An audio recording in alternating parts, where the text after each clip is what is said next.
日本中応援するんじゃないですかね。どんなことをこの人生で超えてきた曽谷選手、 MMA 力で倒しに行くんだ。今何みたいな、性の強さみたいな、動の強さとか、あれをされると斉藤選手は難しいよなっていう。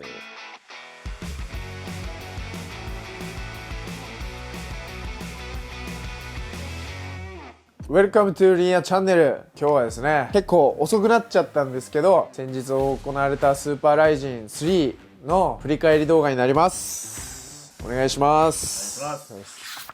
いい試合がめちゃくちゃあって、全部の試合がなんか面白いイベントだなっていう感じになりましたね。4万8000人も入ってたらしいです。あんだけ入ったらやっぱ格闘家ってのはやっぱみんな覚醒するんだなってちょっと思った試合でしたね。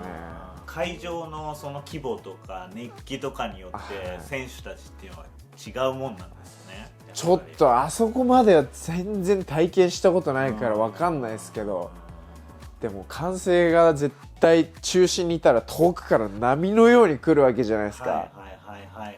めっちゃ違うと思うし、一歩踏み出す勇気みたいな出ると思うんですよね。そうですよね。今回スーパーライジン3っていうのって、すごく盛り上がりがその日本中の宣伝とか広告、電車の中にも入ってありましたね。京浜東北線とか一色だった時ありましたから、ファイトウィーク。なかなか日本もだいぶ格闘技の熱が、そうですね。でもそれってるのかな。朝倉未来選手の貢献ってかなりでかいんだろうな。めちゃくちゃやっぱそこは間違いなくでかいですよね。まあいろいろね賛否はあるんでしょうけど、それだけの人を引き寄せるってことはすごいことですよね。そうですね。まあもう関心エネルギーをこうギュッと集めるっていう意味では、一瞬でも格闘技色強いな日本みたいな感じになったのは珍しかったですよね。久々に見れた光景でしたね。スーパーライジン3としての振り返りとしては、どんな感想ですか？全体的な。全体ですか？だからやっぱ盛り上がったなっていうのと、新しい時代が始まるのかなっていう。これをきっかけにね、全体的に大雑把に言えばそういう感想を持った大会ですかね。わかりました。そしたらね、各試合ちょっとリンヤさんの心に残った試合をピックアップしていただいて。わかりました。その時は青森にヘンリーといたんですけど、そっちに集中しようかなとも思ったけど、我慢できなくてペーパービュー買ってご飯食べながら見たりとかもしましたね。全部はその時は見てないですけど、後追いでしっかりチェックしたりしました。遅くなってね、みんなの熱が冷めてないことを祈るだけですよね。いいんじゃないですか、逆にね、もう一回掘り起こす。そうもう一回思い出してもらって、じゃあお願いします。お願いします。いや、また怪物くん格闘キャストで話したんですけど、その時は僕怪物くん結構有利なんじゃないかっていう感じで話したんですよ。でも実際にそう思ってて、怪物くんのディフェンス力と盆栽のやっぱ頭脳が2つあるんで、そこでうまく戦い切るんじゃないかなっていう、そこで1本取るんじゃないかなって僕の予想だったんですけど、ヤーマンの圧力ちょっとすごいっすね。そうですね。圧力がそれを上回ったっすね。完全に強打打てない距離にグーって詰めて、でその中で自分いい角度取ってダンダンダンダンって打つんで、怪物くんもやっぱこういうガードは硬いんですけど、やっぱオープンフィンガーで圧力で振りされるとこれ15分持たないっすよね。でどっかでやっぱ、うまく先手でやればいいですけど、やっぱ先に圧力かけたのヤーマンだったんで、さすが埼玉の男、あっぱれっすよ。気合入ってますね。しかもやっぱ盛り上がれば盛り上がるほど力出すタイプなんだなって思って、なんかそこのジムでスパーリングとかやったら多分怪物くんがなんか勝ちそうな気はするんですけど、もう大舞台とかああいう場を試合とかセットされたらやっぱ力出るんだなって思いましたね。勢いづいたら怖いタイプの選手ですね。しかもやっぱトライブさんでの練習で相当めちゃめちゃにやられてると思うんで、そこでなんか丁寧に立つっていう対処も良かったですし、これは総合格闘家として来るなっていうですよね、はい、ちょっと楽しみだなと。だんだん順応してますよね。だんだんって言ってまだ2戦そうですよね。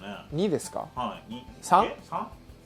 三浦孝太、ああそっかそっかそっかそっかで3試合目か。いやーすごいいいっすよあれ。前手も下ろしてるから、まあちょっとねタックルも入りにくいっていうのもあると思うし、で腰も低いままこうプレスかけてくるんで、面白いですね。和製トプリアになってほしいです、ぜひ。はい、ちょっと余談なんですけど、にじほさんについていただきたい。はいはいはいはい。コメントを。はい。にじほさんについてコメントそんななんかないっすよ別に。ない。実るか実らないか。応援してますよやっぱ、ね、埼玉の男なんで。勝ち取ってあれカップルとかになったら日本中応援するんじゃないですかね。はい。絶対ね不義理とかしない男だと思うんで。ね。まっすぐで。はい。ぜひ結ばれてほしいなって思いますけどね。はい。はい。じゃあ2つ目は、ジョン・ドットソン選手と曽谷貴樹選手の試合ですかね。はい。はい、ベアナックル。はい。すごかったっすね、はい、面白かったっすね。面白かった。こう見てて本当言葉出なくなるような試合だったっすね。選手頑張れっていう、はい、ドットソンもやっぱチャンピオンだし、はい、あんだけ出入り早くて、で MMA の時よりシューズも履いててグリップも効くから、さらに増すわけですよ加速度が。なるほど。あれでパッ飛び込んでくるから相当怖いと思うんですよ。生素手だし、はい、多分ドットソンの頭超硬いと思うんですよね、あれ絶対。ここで引かずにこう合わせたりしてて、はい、すっごいハートを久々にあんな感じたなっていう。もう日本の男ってこうだよなっていう試合をすっごい感じましたね。すげえいろんなことをこの人生で超えてきた曽谷選手が詰まってたというか、僕はあの大会で一番こうぐっと心にくる試合だったのはあの試合だったかなって僕的には、はい、思ったし、多分会場で見てた人とかもあれ相当心動いたんじゃないですかねっていうのは。苦境でも立ち続けて、はい、諦めないっていう。もうどこが折れても拳も折れたのも僕も動画でもすぐ分かったんですけど、彼の心を折るのは絶対に無理だなって思いましたね。あれはどのファイターも真似できないですね。彼ならではのファイトだしリスペクトしますね。当然ながら初めてのベアナックルじゃないですか、はい、ああいうのって練習なんてできないわけじゃないですか、はい、スパーでこんなんできないわけじゃないですか、はいはい、だから実質初めて素手で本気の殴り合い、ね、ドットソンはもうチャンピオンなわけですよね。はいはい、すごい。いやすごいっすよね。裏でね覆面かぶって喧嘩夜中街でして実戦積んでたんじゃないかなってぐらい的確に合わせるし思いっきり振るし、ちゃんと当たってましたよね。当たってましたね。ドットソンも何回か聞いてたんじゃないですかね。聞いてましたよね。はい、結構追い込んでる方なんじゃないですか。追い込んでたし、ドットソンもこいつの目はどうなってるんだっていう、なんで心はどうなってるんだっていうことを感じだと思いますね。僕的には昔の武士道とかプライド出てた日本人のファイターってそこで結構海外勢まくってた人が多かったかなっていう印象だったんで、なんか久々にああいう試合が見れたなっていう、まあ、いわゆる経験の差、実力差っていうものをここで埋めて最後まくるんじゃねえかってとこまで思わせてくれる、はい、ファイト。拳折れても奥手出してたっすからねあれ、意味わかんないっすよ。俺だってわかるもん出しちゃダメだよ。ダメなやつですねあれ。はいはい。2倍ぐらいになってますよね。はい。ただ前手を当てるためには奥手もやっぱ出さないと当たんなくなるんで。なるほど。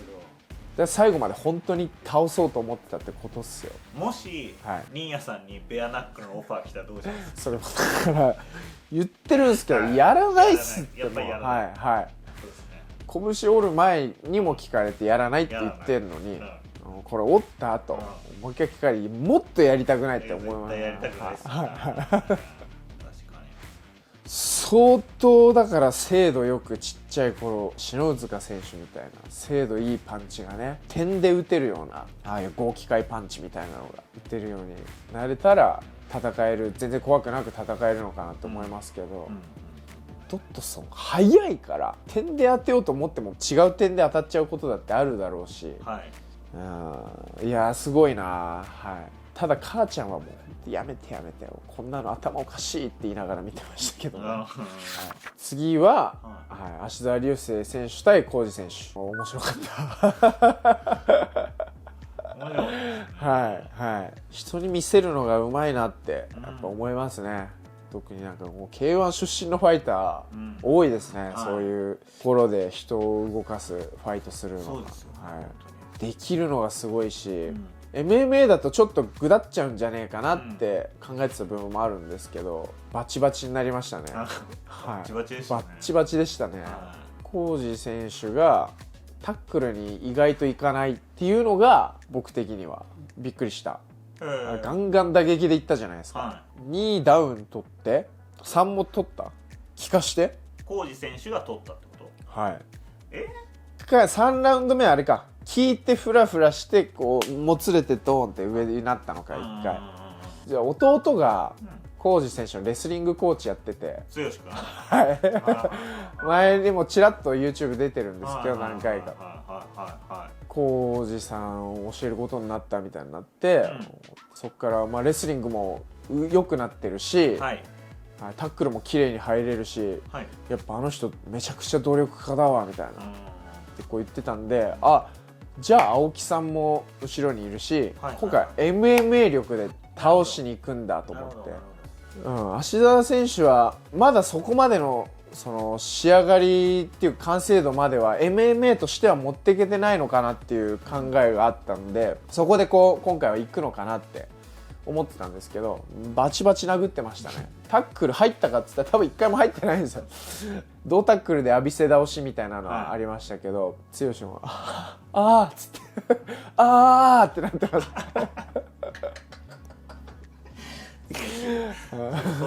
芦田選手の膝の出しどころがうまいんですよね。あれされるとあんまタックルにも確かに行きにくいっていうのはあると思います。ジャブも力抜けたところからダンダンってくるから、力抜けててもやっぱ初動でこうあれで合わされたら結構多分目も腫れちゃうだろうし、まあいい試合だったな。浩二選手って体力をうわーって言って UFC のゲームやったことあります？ないですか？ L1 押しながらパンチ押すと強打なんですよ。でそれをずっと振ってると体力ゲージみたいなのがあって、それが強打が振れなくなるし遅くなってくるんですよ、なるほど。でゲームでずっと強打使ってたらパンチ遅くなってその間バーンって抜かれるから、一回離れてこうサークリングしてこの体力ゲージみたいなのが戻ってからまたこう行くみたいなところをやったりするんですけど、そこうまく使うんですけど、浩二選手って残り多分体力が5とか 4% になってもその4とかをあるだけ今使うみたいな感じで殴るから一回距離取ってこの4しかなくなっちゃったものを20、30まで戻すみたいな時間をしないんで、だから面白いんですけど、体力の使い方もうちょいあるんじゃないかって僕は思っちゃいました。ここがでもあの人の試合であの人らしくて、やっぱ応援みんながつく理由でもあって、喜んでくれる理由でもあって楽しいし、呼ばれる理由でもあるかなって思うんですけど、本当に勝ちに徹するんだったらこう引いてこう、なるほど、ちょっと回復させる、その辺のマネジメントも多分もうちょいうまくできんじゃないかなって思ったりも、しましたね。で結果そこで芦田選手は力抜いたパンチも結構打つから後半も回転落ちずどんどん当ててこうまくってった感じじゃないですか。なるほど、らしさが出てよかったっすよね。そうですね、なんか気持ちがすごい伝わる試合ではあったんですよね。そうですね、マネジメントしすぎて出し切らないっていう試合をしちゃう選手がすげえ多い中では、それやるぐらいだったらあんだけ出し切った方が気持ちいいし、やる方も多分見てる方もみんなの心が動いた試合だと思います。これもまた今を必死に生きる大事さみたいなのが伝わりましたね。次、所秀夫選手対広江選手。やばかった。声出たな。っつって僕がペーパービューを買ったタイミングが扇久保選手と新竜選手の試合で、そのまま通しでメインまで見終わってから携帯の画面をフーってやってったんですよ。ワイプに所選手がこうやってやってんのが映って今何みたいなでもそこでちょっと、フライングしちゃったんですけど、って思いながら試合まで戻して試合見たんですけど、ストレートだったとは、いやーすごかったな、マジすごかったな。すごい試合多いんですけど、本当に所選手やばいっすね。ああいう大観衆だと、やっぱそういう力が出るタイプだし、あんだけの経験があってダイナマイトでホイス・グレイシーとやったりとかもしてるし、ああいう応援を味方にするっていうか自分の背中に乗せる力もやっぱすごい強い方なんだなって思いましたね。そうですよね。所秀夫選手、46歳ですよ。46、高谷さんと同い年かな。そうなんです。確かそうかな。いやすごいっすね。僕は小学校の時テレビで見てた人ですから。そうですよね。はい。ボクシングはやっぱすごい上手いなっていうのはやっぱ昔からあって、で今回もワンツーで行くんじゃなくてノーモーションのツーからいろいろ組み立ててたんで、ボクシングの定石で言ったら前手で作って奥手を当てるっていうパターンになっていく。前手で距離測って奥手で行くっていう感じなんですけど、ノーモーションのツーからやっぱ入ってって、なるほど。あのツーがめっちゃ伸びるんですけど、この2がストレートだけどジャブの役割をそれぐらいの感じですよね。近寄らせない。ただその距離蹴りはやっぱその1個前の距離なんで、カーフがやっぱあったりしてカーフを何回かもらってて、やっぱ体も流れるんでフィジカル差はあるよなってこう試合見ていく中では思ってたんですけど、2からの1が1回入ったりとか、すごい綺麗にやっぱまっすぐ伸びるんだなっていうところで、それでもやっぱ体の強さの差っていうのが1回グラウンドの展開になった時もやっぱちょっと出てたじゃないですか。結構綺麗にタックルからこう足かけて足絡みにいったと思うんですけど、しっかり対処も広谷選手してたし、1回切った時にはこれでどうやっていくのってこの展開でって思ったんですけど、じりじりじりじりじりじりってこう前手出さずに距離がこう詰まってきて、ここで何を選択するのかなって時にまたそこで2をバーンって出して所さんと、カーフを選んだ広谷選手とこの相性の差っていうか、あれはなんか吸い付くようなストレートだったですね。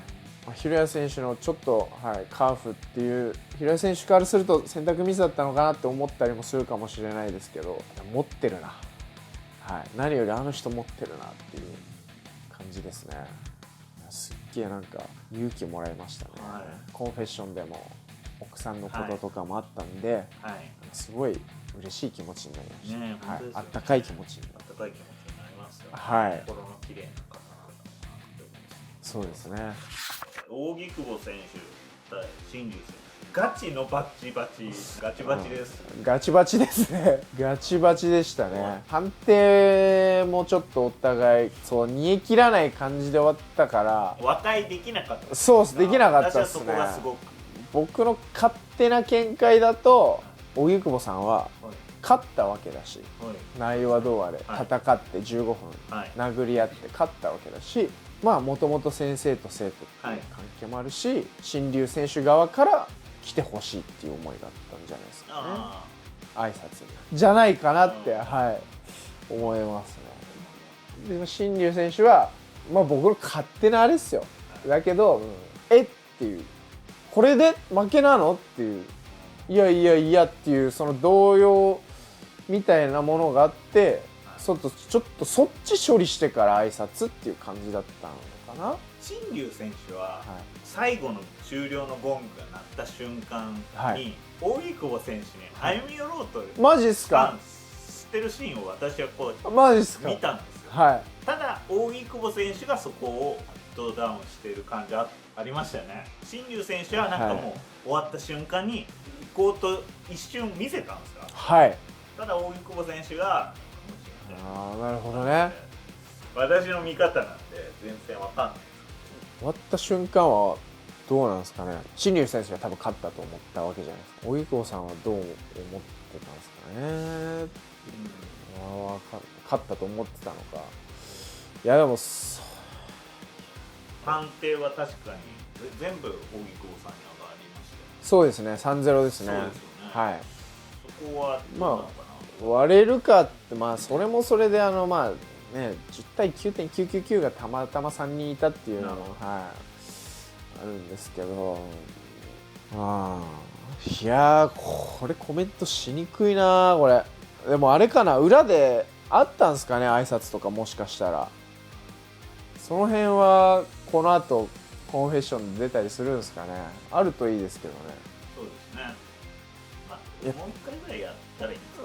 もう一回やるんですかね。いやしんどいっすよ、もうこっから煽りとか見るのはもう。いやでもね、あの試合だけ本当に重たかった。空気が重くなってる感じがあった。本当に新竜選手もやっぱり柔らかくてしなやかで動きが速くて若くて勢いもあるんで、やっぱ捉えどころがなくてやっぱ仕留めるのは相当難しいですよ絶対。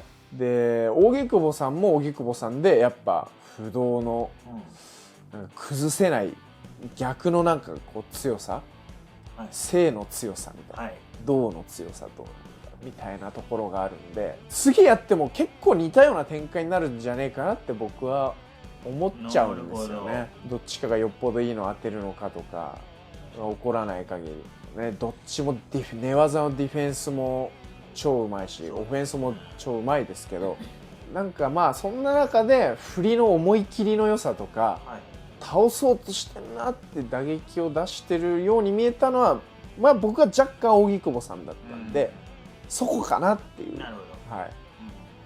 じゃあそこに判定もやっぱ反映されたんじゃないかってことですかね。そうですね。いやそこだと思います本当に。はい。そういうの繊細なところだからあんまね外野がこういう話じゃない。そうですね。はい。とにかく仲良くしてほしい。思ってね。はい。いろいろいきましょう。はい。次はこれですね。斉藤豊選手。おー、はいはいはい。すごかったですね。あれをされると斉藤選手は難しいよなっていう。これって技術的な穴をついちゃうんであんまりこう出したくはないですけど、斉藤選手ってやっぱ前後の出入りは早いですけど、そこに対してこう横の動きとかを作って試合作っていくタイプではあんまりないと思うんで、そこをサークリングの動きでいなしきったっすね。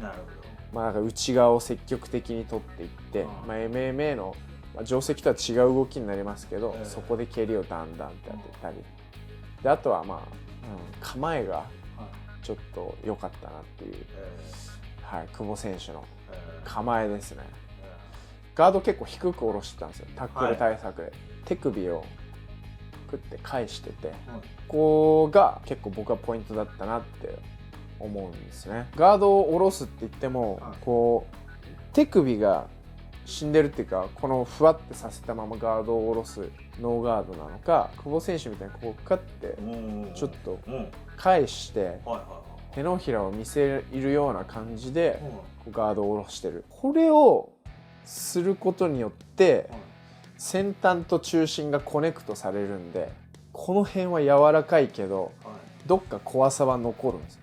僕が結構注目してるところここなんですけど、構えです。これが良かったんですよ。こういう風にすることによって、一番何がメリットなんですか？つながるんで手をこう払いきれないっていうか、体とつながってるんで払いきれない、なんかこういう感じのノーガードとかは、スッてフェイントかけたりしたらフッて上がってくれたりするんですけど、ここで手首返ってたら別にここでいいんですよ。フェイントかけてこようが。でタックルもなかなか行きにくいし、じゃあパンチで上散らそうとかなると思うんですけど、その前に蹴りの距離があって、武道でいうなんだっけな、虎の手かな、こうつながるんですよ、体と先端が。なんでパンチもやっぱちょっと怖くなるんですよ、これをされると。ここからガンって、結局この辺からこう打つパンチよりもここからだと打ち下ろせるんですよ、下からでも。パンチへの恐怖心っていうのがまず高まるんですよ。手をちょっと警戒しないとっていう、なんか多分意識が働くような気がしてて、でそこを意識してる間に横の動き、サークリングの動き使いながら角度取らせないで蹴りをバンバン打ったりしてて、斉藤選手はもうまっすぐ突っ込まざるを得なくなるじゃないですか。でそこに合わせるっていうのをもちろん持ってたと思うし、そう合わせられなかったとしてもタックル入られた頭を内側に入れて小手振っていなすっていうのを迷わずやるっていうドリルと反復を多分結構やったんじゃないかなと思ってて、そこを迷わずスンスンスンスンって出して、で追撃パン蹴りまでセットで入れるとか、なんかそういうようなことができてたっすね。なおかつこう戦いの勘を持ってるんで深追いはしないっていう、ところ、僕は結構構えがの時点で勝ってた、まず最初にっていうところが良かったなと思います、やっぱり。これは結構みんな気づいてないところなんじゃないですか。本当ですよね。これ面白いですね。分かったの、そう多分こう手のひらで人ってこう距離感測りやすい。ここってこう押されると抜けるじゃないですか、ここで、面で、ただここって押されたら体で下がれるじゃないですか、スッて前出てきても、ここに圧力がかかっても、スッて体で下がれるんだけど、ここで手を下ろしてるとここで圧力食らうと体とはコネクトあんましないんで、しにくいんで自分潰れちゃうんですよ、詰まっちゃうんですよ。だから手のひらを向けてることで距離感が測れる、なおかつパンチをスッと出した時も打ち落とせる、だからパンチへの恐怖心も高まるし、距離感も測りやすくなるしっていうのを、ディフェンス力も高くなる、ね、そう距離感が合わせられるところではディフェンス力も上がるし、そこに合わせるカウンターの精度も上がるし、マクレガーとか一時期ずっとここで距離感測って、手のひらの方がやっぱ人は測りやすいですよ。ここからやっぱエネルギー出るんで、ここよりは、面白い話聞けたんじゃないですか。リンアマン的に次に試合してほしい選手とか、この人とやったら噛み合いそうだな、盛り上がりそうだなみたいなところをちょっと聞いていきたいと思います。ヤーマン選手、斉藤選手、ヤーマン選手対斉藤豊選手、次曽谷選手、曽谷選手、MMA でやってほしいですけどね。そうですよね。堂祐希選手とかその辺ですかね。堂祐希選手、この間アーセンに勝った柴田選手とかでもいいんじゃないですか。福田龍也選手でも面白い試合しそうですし、誰とやっても多分彼の試合面白いと思います。所秀夫選手、アーセン、うわー激アツじゃないですか。だからそうですよね、ラブコール出してるってアーセン選手聞きましたから、ぜひ見たいです。アーセンも今、怪我治してる途中ですけど、じゃあ面白そうです。治して、見たいですね。見たいですね、それは。広谷選手はあります？なんか曽谷選手とでもいいのかなとは思いました。広谷選手対曽谷選手、いいですね。わあ渋いっすね。広谷選手とか送っちゃうような気がしますけどね。僕レスで結構熱い試合するじゃないですか。意外とコアなファンもコアな声もありますね。次、扇久保選手。扇久保選手、ラマザン・テミロフで。ラマザン・テミロフ。テミロフは UFC と契約した説あるな。できないのか。分かんないです。してなかったらテミロフあたりがいいんじゃないですかね。新竜選手なんか若い選手なので、これからの未来ある選手だと思うんですけど、どういう方といや分かんないっすよ。強いもん。上には扇久保さんと京次さん以外誰かいるんですか？